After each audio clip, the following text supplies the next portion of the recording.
I want now to go back and show you, I'm going to be showing you one more videotape where we actually hear what friends say to each other. And the pattern among the boys when they talk to each other, often, it's not that they don't talk, they do talk, but what are they doing rather than telling secrets? They're often using language to negotiate their status in the group. So there are high-status boys and low-status boys, and the high-status boys will give orders and push the low-status boys around. And it's giving orders and making them stick that actually gives them high status. So if a boy does what he's told, takes orders, then that lowers his status.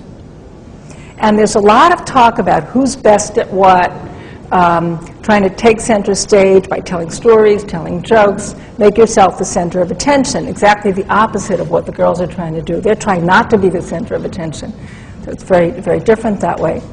I want to go back now to a videotape. Now, the first tape that I showed you I made myself, but this next video clip I'm going to show you was actually made by Charthouse International. That's a company that made a training video for me about, talking at work, women and men talking at work. And in connection with that, they sent camera crews out and just captured interaction. And first we're going to go and hear the four little boys talking, and I'll tell you what they say because it's a little bit hard to hear. They're talking about how high they can hit a ball. And the first one says, "Mine's all the way up to there." And the second one says, "Mine's up to the sky." And the first one says, "Mine's up to heaven."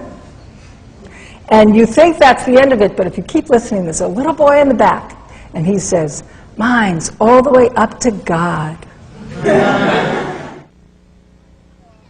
Mine's all the way up to there. Mine's up to the sky. Oh! Oh, man! Mine's all the way up to heaven. Mine's... Oh! Mine's up all the way up to God. So what they're doing is using language to top each other. And an interesting thing about understanding gender differences, people that have children of the other sex are often confused by the way their own children speak. And a woman came up to me after hearing me present this and said this explained an experience she had. She had been driving her own little boy and two of his friends somewhere, and they're in the back seat. And one of the boys said, "When we went to Disneyland, we stayed 4 days." And the second boy said, "When we went to Disneyland, we stayed 5 days." And her little boy said, "We're going to move to Disneyland."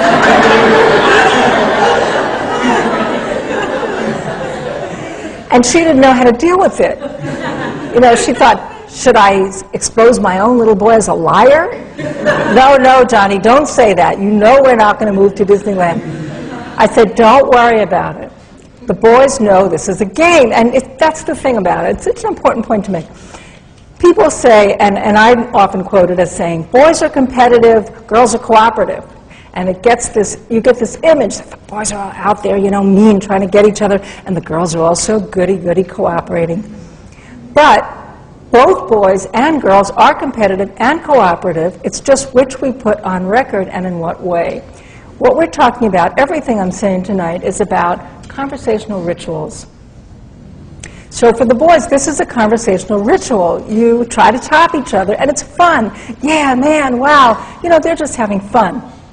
So I said to this woman, don't worry about it. They know you're not going to move to Disneyland. But your son won that round because he came up with the best thing to top all the others. Okay, now we're going to hear two little girls, it was the same environment, in the same preschool.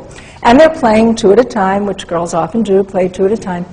And they're talking about, they're drawing with magic markers, and one of the girls suddenly looks up and says, "Did you know that my babysitter, called Amber, has already contacts?" By which I think she means my babysitter, whose name is Amber, wears contact lenses. And the other girl says, "My mom has already contacts, and my dad does too." And that's the kind of thing that I was interested in with repetition. She not only says the same thing, but she mirrors the syntax, the very odd way that she phrased it, has already contacts. And then again, you think it's over, but if you keep listening, the original girl picks her head up again, she lights up like a light bulb, and she says, "The same?"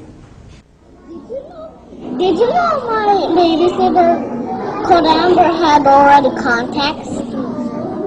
My mom has already contacts, and my dad does too.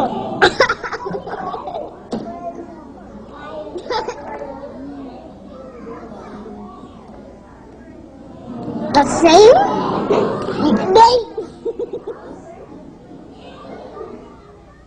The same effort that the boys are putting into proving that they can top each other, the girls are putting an equal amount of effort into proving that they're the same, even if they're not. And just as mothers can be puzzled by their little boys, fathers can be puzzled by their little girls. And the editor who was working with me at Chart House when we were making this video had just that experience. He went home one evening and his little girl said, "Daddy, what did you do today?" And he said, "I edited my video." And she said, "I edited my video too."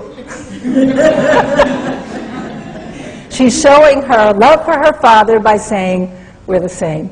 And I wouldn't be at all surprised if this little girl's mother and father didn't wear contacts. She's not talking about contacts, she's talking about the friendship. And she's showing that she likes her friend by saying she's the same. So we have these very different rituals that women and men use. And everything that I'm saying today, in a way, is about conversational rituals. We tend to take conversation very literally. We think we mean what we say literally. People often say to me, "Wouldn't this be a much better world if everyone just said what they mean?" And I always answer, we do say what we mean, but we say it by our own conversational style and using the conversational rituals that have come to us to seem self-evidently right. And that's what women and men also do. So coming with these different experiences as children, where the little boys are using language to try and top each other as their kind of game and trying to negotiate their status, and the girls are using language to try to show they're the same and telling secrets and using language to create that friendship. They grow up with very different expectations about the place of language and the way we use conversational rituals to get done what we want done. Very often, walking away from the same conversation, women and men will have different interpretations. And often, it's because the women are focusing on the question of connection. Is this way of speaking bringing us closer or putting us farther apart? And very often, men are coming to the same conversation with looking at a different axis, different question. Is this conversation putting one of us in a one-up or a one-down position?